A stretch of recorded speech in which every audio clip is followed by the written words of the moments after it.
UP board class 12 के प्यारे बच्चों, स्वागत है आप सभी का शिवम लेक्चरर में। भूगोल का पेपर है जो कि 10 मार्च 2025 के लिए मेरे प्यारे बच्चों सबसे ज़्यादा इम्पोर्टेंट है। तो आप लोग वीडियो को पूरा अंत तक देखिएगा।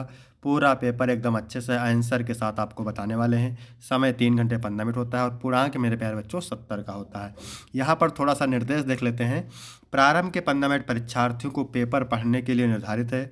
सभी प्रश्न अनिवार्य हैं। प्रश्न संख्या 1 से 8 बहुविकल्पीय प्रश्न हैं और प्रश्न संख्या 9 से 16 अति लघु उत्तरीय प्रश्न हैं, जिनका उत्तर आपको 20 शब्दों में देना है।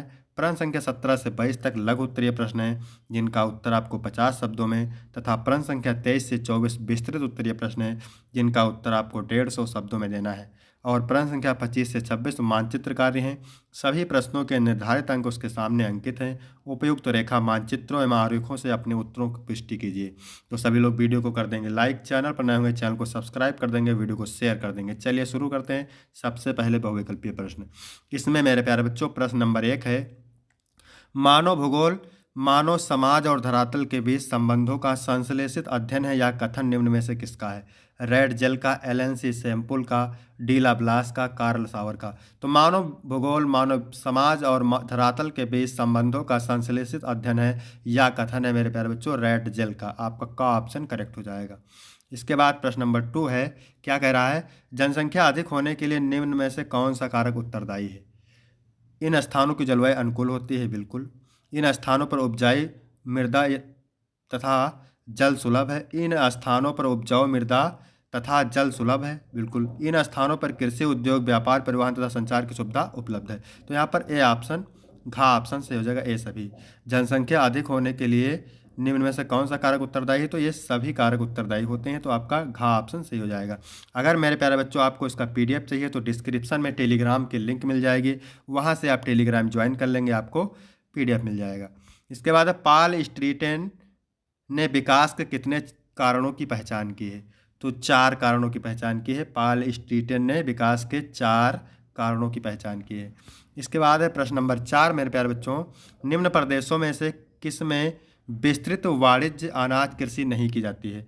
अमेरिका एवं कनाडा के प्रेरी क्षेत्र, अर्जेंटीना के पंपास क्षेत्र, यूरोपीय स्टीपीज क्षेत्र, अमेजन बेसिन। तो अमेजन बेसिन में विस्तृत वाणिज्य अनाज कृषि नहीं की जाती है। तो आपका घा ऑप्शन करेक्ट हो जाएगा। ठीक है मेरे प्यारे बच्चों, सभी लोग वीडियो को लाइक करेंगे, सब्सक्राइब करेंगे, शेयर करेंगे। निम्न में से कौन मानव विकास का प्रमुख घटक है? सतत पोषणीयता, ये मानव विकास का घटक है। उत्पादकता भी मानव विकास का घटक है। ठीक है। समता तथा सशक्तिकरण, समता तथा सशक्तिकरण, यहाँ पर समता रहेगा। ठीक है, समता तथा सशक्तिकरण। तो यहाँ पर ए सभी हो जाएगा, घा ऑप्शन करेक्ट हो जाएगा। इसके बाद 6 नंबर है मेरे प्यारे बच्चों, निम्नलिखित में से कौन सा 10 लाखी नगर नहीं है? कौन सा 10 लाखी नगर नहीं है? तो अलीगढ़, यहाँ पर सही हो जाएगा। अलीगढ़ 10 लाखी नगर नहीं है। इसके बाद में है प्रश्न नंबर 7, निम्नलिखित में से कौन सा खनिज नगर है? तो डिगबोई सही हो जाएगा। डिगबोई एक खनिज नगर है। ठीक है, आपका खा ऑप्शन करेक्ट हो जाएगा। इसके बाद है प्रश्न नंबर 8 मेरे प्यारे बच्चों, भारत के चावल उत्पादक राज्यों का सही अवरोही क्रम है? तो पश्चिम बंगाल। ठीक है, पश्चिम बंगाल, फिर है उत्तर प्रदेश और फिर है पंजाब। भारत के चावल उत्पादक राज्यों का सही अवरोही क्रम है पश्चिम बंगाल, उत्तर प्रदेश और पंजाब। आपका गा ऑप्शन करेक्ट हो जाएगा। यहाँ तक हो गए 8 बहुविकल्पीय प्रश्न। इसके बाद है अति लघु उत्तरीय प्रश्न। ठीक है, उत्तर आपको 20 शब्दों में देना है। प्रत्येक उत्तर के लिए आपको 2 अंक मिलेंगे। एक उत्तर भारत तथा एक दक्षिण भारत की बहुउद्देशीय नदी घाटी परियोजना का नाम लिखिए। तो भाखड़ा नागल उत्तर प्रदेश भारत की तथा नागार्जुन सागर बांध योजना दक्षिण भारत की बहुउद्देशीय नदी घाटी परियोजना है। इसके बाद मेरे प्यारे बच्चों 10 नंबर है, भारत में कोयले का 97% भाग किस क्षेत्र में पाया जाता है? तो भारत में 97% कोयले का भंडार दामोदर, सोन, महानदी और गोदावरी नदियों की घाटी में पाया जाता है। यानी भारत में कोयले का 97% भाग किस क्षेत्र में पाया जाता है? तो दामोदर, सोन, महानदी और गोदावरी नदियों की घाटी में पाया जाता है। इसके बाद है 11 नंबर, भारत में नीति आयोग का गठन कब और क्यों हुआ? तो भारत में नीति आयोग का गठन 1 जनवरी 2015 को योजना आयोग के लक्ष्य प्राप्त न पहुंच पाने के कारण हुआ। इसके बाद है व्यापार संतुलन से क्या आशय है? व्यापार संतुलन वह संबंध है जो कि एक निश्चित अवधि के भीतर आयात निर्यात के मूल्यों के बीच होता है। ठीक है। इसके बाद है 13 नंबर प्रश्न, ये क्या कह रहा है मेरे प्यारे बच्चों, पाइपलाइन परिवहन से लाभ एवं हानि की विवेचना करें। तो पाइपलाइन परिवहन सुगम, कम खर्चीला, सुरक्षित तथा पर्यावरण अनुकूल है। पाइपलाइन बिछाना श्रमसाध्य तथा इसकी क्षमता को बढ़ाना संभव नहीं है। इसके बाद है 14 नंबर, अम्ल वर्षा होने का मुख्य कारण क्या है? तो वायुमंडल में जहरीली गैस, राख तथा कार्बन डाइऑक्साइड की मात्रा का होना अम्ल वर्षा का मुख्य कारण है। इसके बाद है 15 नंबर, पार साइबेरियन रेलवे के दो छोरों के स्टेशनों के नाम लिखिए। तो पार साइबेरियन रेलवे के दोनों छोरों के स्टेशन के नाम हैं सेंट पीटर्सबर्ग, व्लादिवोस्टॉक। इसके बाद है 16 नंबर, क्या कह रहा है? ओपेक देशों के नाम लिखिए। तो ओपेक देश Algeria, Ecuador, Gabon, Indonesia, Iran, Iraq, Kuwait, Libya, Nigeria, Qatar, Saudi Arabia, संयुक्त अरब अमीरात और वेनेजुएला है। इसके बाद है लघु उत्तरीय प्रश्न, ठीक है। तो उत्तर आपको 50 शब्दों में देना है। प्रत्येक उत्तर के लिए मेरे प्यारे बच्चों आपको 4 अंक मिलेगा। मानव भूगोल के सहयोगी 5 अनुशासन लिखिए। तो पहला अनुशासन है सामाजिक भूगोल, दूसरा है कृषि विज्ञान, तीसरा है इतिहास, चौथा है सैन्य विज्ञान और पांचवा है जनांकिकी। इसके बाद 18 नंबर प्रश्न है मेरे प्यारे बच्चों, विश्व में लिंगानुपात महिलाओं के प्रतिकूल क्यों है? कोई दो कारण लिखिए।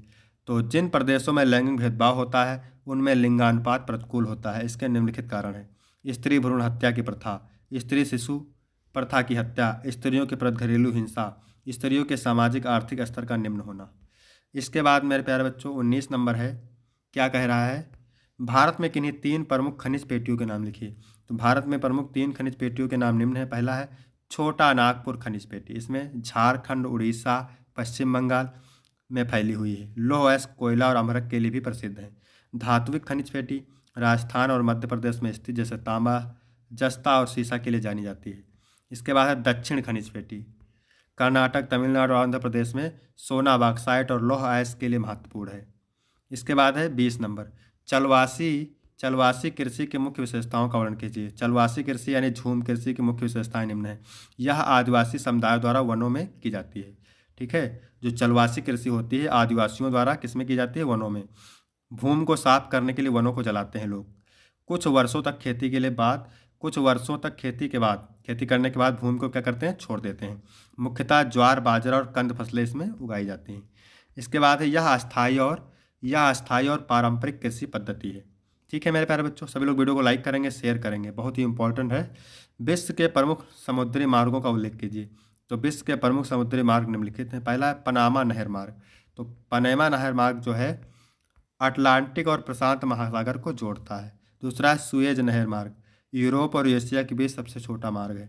तीसरा है अटलांटिक महासागर मार्ग, यूरोप और अमेरिका को जोड़ता है। फिर है कैप ऑफ गुड होप मार्ग, अफ्रीका के दक्षिणी छोर से होकर गुजरता है।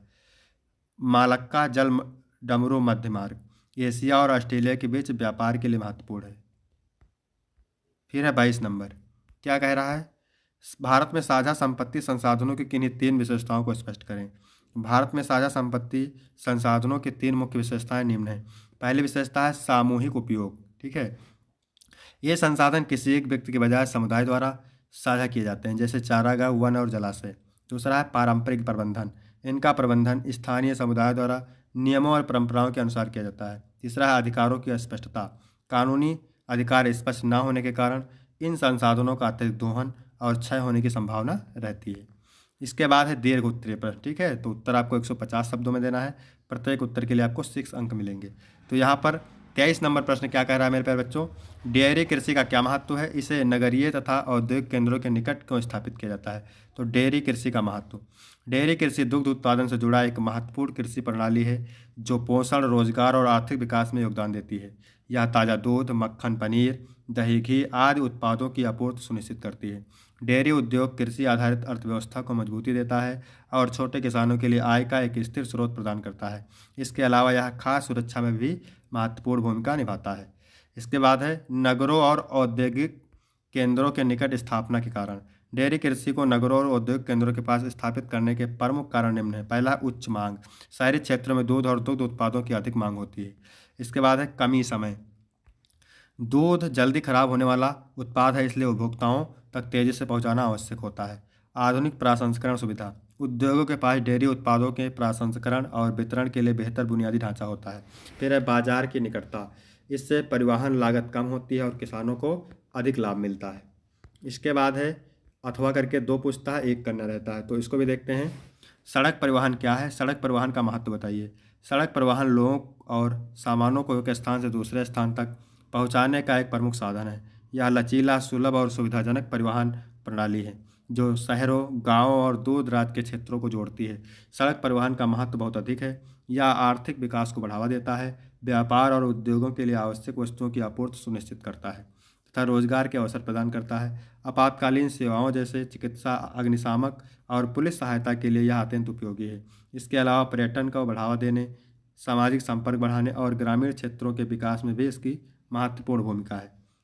इसके बाद है 24 नंबर। विश्व व्यापार संगठन के आधारभूत कार्य कौन कौन से हैं? तो लिखिएगा, विश्व व्यापार संगठन यानी WTO के आधारभूत कार्य निम्न है। पहला है वैश्विक व्यापार नियमों का निर्माण, अंतर्राष्ट्रीय व्यापार को सुगम और निष्पक्ष बनाने के लिए नियम निर्धारित करना। दूसरा है व्यापार विवादों का निपटारा, सदस्य देशों के बीच व्यापारिक विवादों का समाधान करना। इसके बाद है तीसरा, बहुपक्षीय व्यापार समझौते को लागू करना, व्यापार से जुड़े समझौतों की निगरानी और कार्यान्वयन सुनिश्चित करना। मुक्त व्यापार को प्रोत्साहित करना, व्यापार बाधाओं को कम कर बाजारों तक पहुंच बढ़ाना।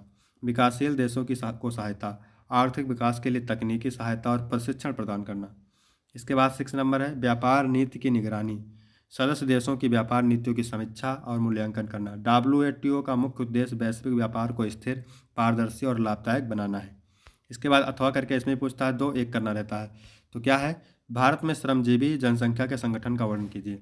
भारत में श्रमजीवी जनसंख्या का संगठन विभिन्न सरकारी और गैर सरकारी संस्थानों द्वारा किया जाता है। श्रमिकों के अधिकारों की रक्षा और उनके कल्याण के लिए कई संगठन कार्यरत हैं, जैसे ट्रेड यूनियन, श्रम संघ और सरकारी समितियां, सहकारी समितियां। भारतीय मजदूर संघ, अखिल भारतीय ट्रेड यूनियन कांग्रेस और हिंद मजदूर सभा प्रमुख श्रमिक संगठन हैं। सरकार ने श्रम कानूनों, न्यूनतम वेतन, सामाजिक सुरक्षा और काम करने की बेहतर परिस्थितियों को सुनिश्चित करने के लिए श्रम संहिता लागू की है। ये संगठन श्रमिकों की मांगों को सरकार और उद्योगपतियों तक पहुंचाने में महत्वपूर्ण भूमिका निभाते हैं। इसके बाद है 25 नंबर। तो 25 नंबर क्या है? भारत के दिए गए मानचित्र में निम्नलिखित को उपयुक्त चिन्हों द्वारा दर्शाइए और उनके नाम लिखिए। ठीक है, तो 5 अंक का होगा, आपको मानचित्र मिलेगा, उस पर दर्शाना रहेगा। तो यहाँ पर देखिए, चाय का एक प्रमुख उत्पादक क्षेत्र, तो चाय का एक प्रमुख उत्पादक क्षेत्र असम, काजीरंगा क्षेत्र है ना। लौह खनिज उत्पादन के 2 प्रमुख उत्पादक क्षेत्र, झारखंड और उड़ीसा। लौह इस्पात का एक प्रमुख संयंत्र, भिलाई इस्पात संयंत्र, छत्तीसगढ़ में है। पश्चिम रेलवे के 2 प्रमुख स्टेशनों के नाम, तो यहाँ पर देख सकते हैं, मुंबई छत्रपति शिवाजी टर्मिनस और अहमदाबाद जंक्शन। अरब सागर में गिरने वाली प्रमुख नदी नर्मदा नदी। ठीक है, इसके बाद है 26 नंबर। 26 नंबर में क्या है? विश्व के दिए गए रेखा मानचित्रों में निम्नलिखित को उपयुक्त चिन्हों के द्वारा दर्शाइए और उनके नाम भी लिखिए। तो यहाँ पर देख सकते हैं आंसर।